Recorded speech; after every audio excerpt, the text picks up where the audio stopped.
Afternoon, T-Bird fans. This is Cooper Hopkins, your voice of the Thunderbirds. Thanks for joining us once again for another edition of T-Bird TV. As usual, I'm here with women's basketball coach Amber Rowe Mosley. Coach, I want to ask you a couple things about the South Puget Sound game, which was a victory for you, 72-52. That was now 2 games ago. And then the most recent game, which was a loss for the Thunderbirds, was against Clark. So going right back to the South Puget Sound game, let's talk about the win and your contributions from Danny Carlman. Now that's not a name that we've specifically mentioned so far when we've talked this year, but Danny's your point guard, and she brought a lot to that contest. Did you expect that kind of production from her?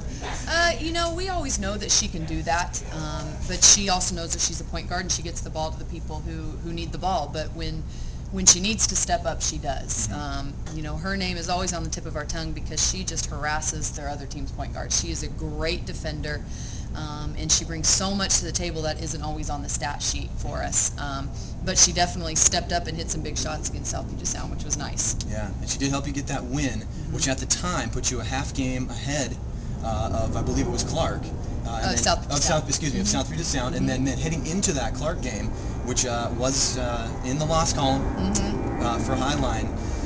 That now puts you in an even tie for third. So as we head to the home stretch of the regular season, what comes next? What's your strategy as the head coach? Well, you know, the girls just have to stay focused. I think that they got pretty excited about the way that they've been playing and didn't really come ready to play against Clark because, frankly, they didn't have a great record.